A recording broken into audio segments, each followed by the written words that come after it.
12 October 1972 সাল দক্ষিণ আমেরিকার ইউরুগুয়াই দেশ থেকে একটি ছোট্ট উড়োজাহাজ টেক অফ করে। এই জাহাজটি যাচ্ছিল চিলি দেশের রাজধানী সান্টিয়াগোতে।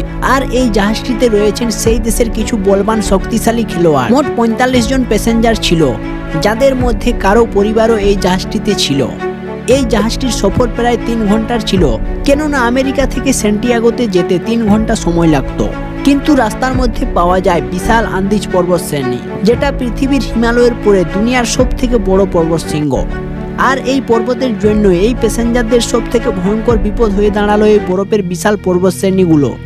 12 অক্টোবরের ওই দিনে পর্বতের মধ্যে ভয়ঙ্কর তুফান আসে, যার কারণে প্লেন আগে যেতে পারলো না।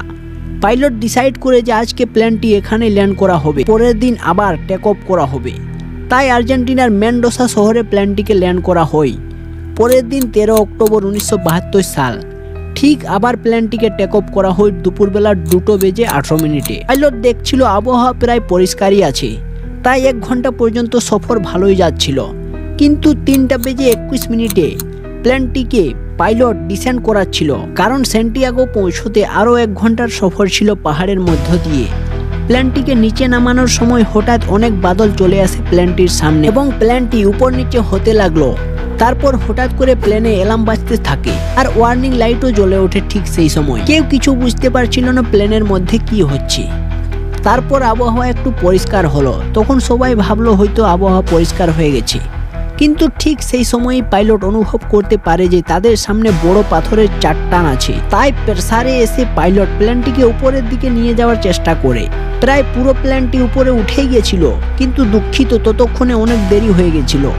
উড়োজাহাজের পিছনের পার্টটা ঠক্কর খেয়ে যায় পর্বতের সাথে। পেছনের দুটো সিটে যেসব প্যাসেঞ্জার ছিল তারা হাওয়াতে ভেসে যায়।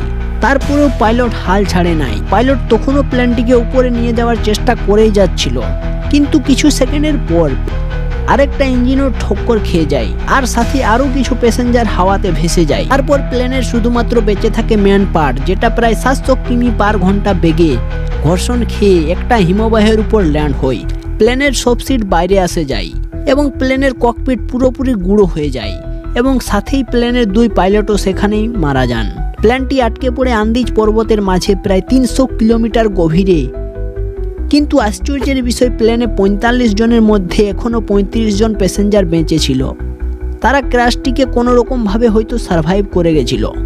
সমস্যা এটাই হচ্ছে যে তাদের মধ্যে কিছু জন জখম হয়ে আছে, আর তারা কেউ জানে না যে তারা কোথায় আটকে পড়েছিল। কিন্তু এখানেই শেষ হয়ে যায়নি বন্ধুরা। আপনারা ভাবতেও পারবেন না তাদের কি হয়েছিল এরপর। এটা খুবই কষ্টকর একটা সার্ভাইভাল ঘটনা, আপনিও যেটা ইমাজিনও করতে পারবেন না। এটা ছিল হার্ট ব্রেক করা একটা কাহিনী ফ্লাইট 571-এর।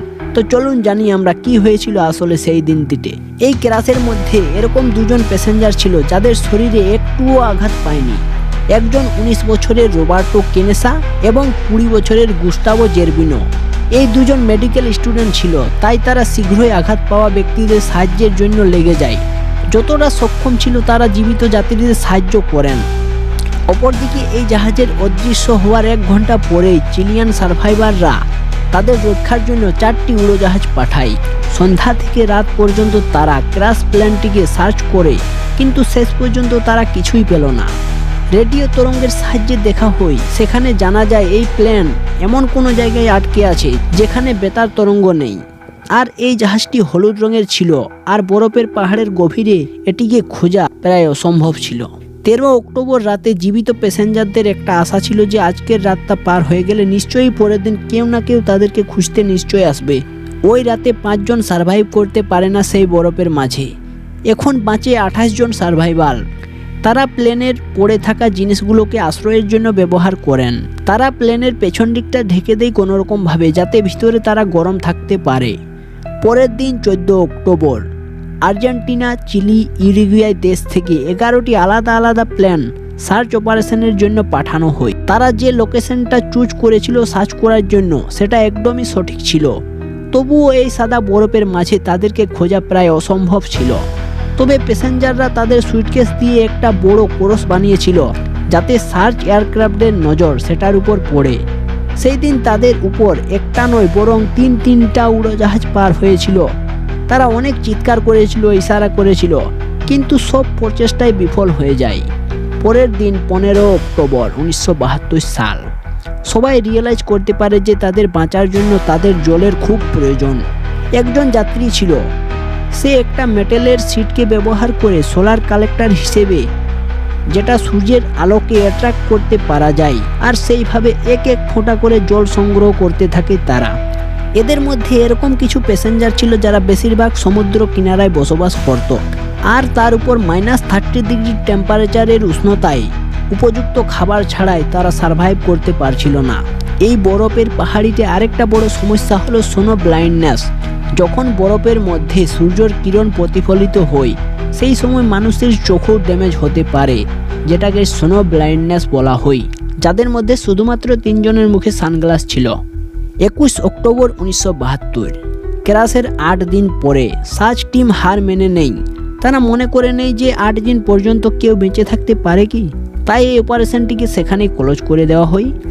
তারপর যাত্রীরা সেখানে একটা রেডিও পায় তাদের জাহাজের সিটের মধ্যে। এই জাহাজে রয় হার্লি নামে একজন যাত্রী ইলেকট্রিনের এনথুসিয়াস্ট ছিল। একটা বড় তারের মধ্যে রেডিওটিকে চালানোর চেষ্টা করার ফলে সেটা কাজ করতে শুরু করে দেয়।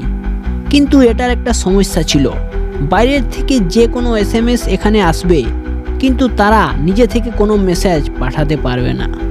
এই রেডিওটি অন হয় ক্র্যাশের 11 দিন পর, আর তখন তারা জানতে পারেন সার্চ অপারেশন ক্যান্সেল করা হয়েছে। এটা জানার পর সবাই কষ্ট পায়।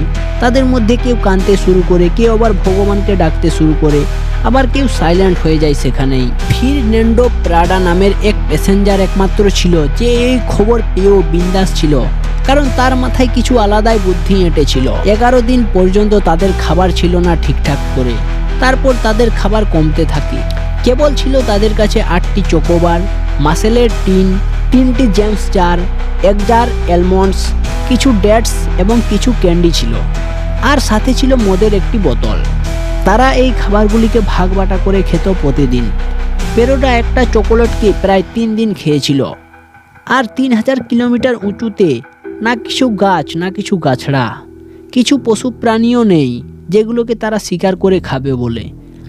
12 দিনে তাদের কাছে কিছু খাবার ছিল না। তারা প্লেনের কিছু পার্টস খেতে শুরু করে, যেমন প্লেনের সিটের কটনগুলো আর সিটের লেদারগুলো, কিন্তু এটার ফলে তাদের শরীর আরও অসুস্থ হয়ে যাচ্ছিল। তারপর তারা এমন কিছু ডিসাইড করে যেটা শুনে আপনিও অবাক হয়ে যাবেন।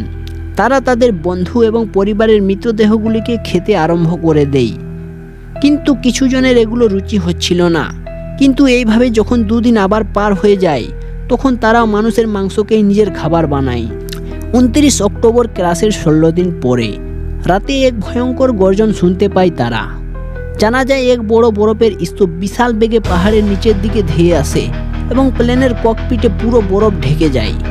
8 জন বরফের ভিতর চেপে গিয়ে মারা যায়। এখন বাঁচে শুধুমাত্র 19 জন যাত্রী। 2 দিন তারা সেখানেই চেপে পড়ে থাকে। তারপর প্যারাডো অনেক খুঁড়ে খুঁড়ে একটা টানেল বানায়, আর তারপরে সে গর্ত থেকে বের করে দেখে বাইরে অনেক ঠান্ডা বাতাস বইছে। 3 দিন পর আবার সে দেখে সারফেসে আবহাওয়া পরিষ্কার হয়ে গেছে। তারপর তারা সবাই বাইরে আসে, বুঝতে পারে যে কেউ তাদেরকে বাঁচাতে আসবে না। তাই তারা মানুষের মাংস ব্যাগে ভরে তারা হাঁটতে শুরু করে। 15 নভেম্বর 1972 সাল 33 দিন ক্র্যাশের পরে 3 জন সাহায্যের জন্য বেরিয়ে পড়ে। প্রায় 1 ঘন্টা পূর্ব দিকে চলার পর তারা তাদের জাহাজের টুকরো ফিরে পায়। এখানে তারা অনেকগুলো সুইটকেস, চকোলেটের বাক্স, 3টি মিট পেটি, রাম বোতল, এক্সট্রা কাপড়, কমিক বুক, আরও কিছু মেডিসিন পায়। তার সাথে তারা একটা রেডিও পায়। সেটাতে শুধু SMS না, বরং SMS যাবে আবার মেসেজও আসতো, সেই রকম একটা রেডিও পায় তারা। সেই দিন তারা সেখানেই রাত কাটার সিদ্ধান্ত নেয়। পরের দিন সকালবেলা তারা রেডিওটিকে অন করার চেষ্টা করেন। জাহাজের সেই পার্ট থেকে তারা 24 কিলো ব্যাটারি পায়, কিন্তু ব্যাটারিটি অনেক ভারী ছিল। তাই তারা রয় হার্লিকে ডাকতে যায়, কিন্তু এই পরিকল্পনাটাও ফেল হয়ে যায়, কারণ এয়ারক্রাফটের ইলেকট্রো সিস্টেম 115 ভোল্ট এসিতে কাজ করত, আর ব্যাটারিটি ছিল 24 ভোল্ট ডিসি। তাই এটাকে কানেক্ট করা তাদের কাছে অসম্ভব ছিল। 11 ডিসেম্বর ক্র্যাশের 59 দিন পর রাতে আবার এক বরফের স্তূপ গিরতে শুরু করে, যেটায় আরও 3 জন সার্ভাইভাল মারা যান। এখন বেঁচে থাকে শুধুমাত্র 16 জন প্যাসেঞ্জার। পরের দিন 12 ডিসেম্বর 2 মাস পর পেরোডা, কেনেসা, ভিজেন্টিন 3 বাহাদুর চলতে শুরু করেন তাদের সফরে। সর্বপ্রথম তাদেরকে পাহাড়ের উঁচুতে যেতে হতো, তারপর তারা গন্তব্যস্থলে পৌঁছে যাবে, এমনটা তারা ধারণা করেন। তাদের বিশ্বাস ছিল আর 2-3 দিনের মধ্যেই তারা তাদের গন্তব্যস্থলে পৌঁছে যাবেন। তারা প্রতিদিন হাঁটতে থাকে আর রাতে একসাথে শুয়ে থাকে যাতে তাদের শরীর গরম থাকে। আবার সূর্য ওঠার পর আবার হাঁটতে থাকে। এইভাবে 4 দিন পরে তারা পাহাড়ের শীর্ষে পৌঁছে যান এবং রিয়েলাইজ করতে পারেন তাদের ভাবনা কতটা ভুল ছিল। সেখানে তারা দেখতে পায় পাহাড়ের পর পাহাড় আছে এখনো, আর এমনিতেও তাদের খাবার কম ছিল। তাই ভিজেন্টিন আবার ক্রাশ স্থলে যাওয়ার সিদ্ধান্ত নেয়। কারণ ডাউন ছিল, তাই যেতে তার একটুও কষ্ট হলো না। ভিজেন্টিন এয়ারক্রাফটের একটা পার্টে বসে সে নিচে নেমে যায় আর 1 ঘন্টার মধ্যে সে ক্রাশ সাইডে পৌঁছে যায়। এই পাহাড়িতে পৌঁছাতে তার 3 দিন লেগেছিল, কিন্তু 1 ঘন্টাও নামতে সময় লাগলো না। তারপর পেরাডো এবং কানেসা আবার পাহাড়িতে চলতে থাকে আর 2 দিন পর তারা আবার পাহাড়ের শীর্ষে পৌঁছে যায়। আর সেখানে দেখে চারিদিকে তারা শুধু পাহাড় আর পাহাড় দেখতে পায়। কিছুক্ষণ ভাবার পর পেরাডো দেখতে পায় বহু দূরে 2টো পাহাড়ি আছে যেখানে বরফ নেই। তাই তারা ডিসাইড করে এই ডাইরেকশনেই তারা যাবে। পেরাডো এবং কানেসা অনেক দিন পর্যন্ত হাঁটতেই থাকে। ফাইনালি তারা এক ভ্যালিতে পৌঁছে যায় যেখানে তারা একটা নদী দেখতে পায়। আর নদীর ডাইরেকশন থেকে ডাউনহিল পাওয়া অনেক সহজ, তাই তারা নদী ধরে চলতে থাকে। 11 দিন চলার পর 20 ডিসেম্বর তারা এক গায় দেখতে পায়। তারা এতটাই অসুস্থ হয়ে গেছিল যে তারা আর থাকতে পারছিল না। আর ঠিক তখনই নদীর অপর প্রান্তে ঘোড়ার উপর বসা 3 জন দেখতে পায় তারা।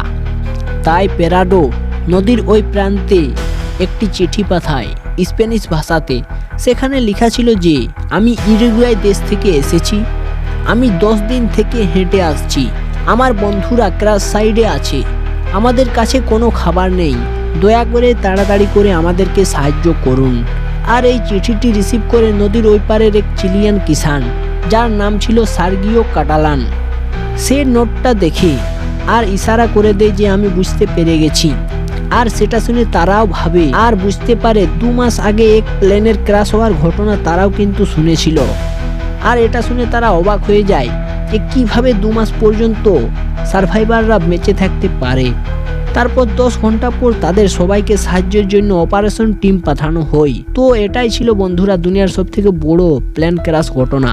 তো ভিডিওটি ভালো লাগলে লাইক করে দাও। ধন্যবাদ।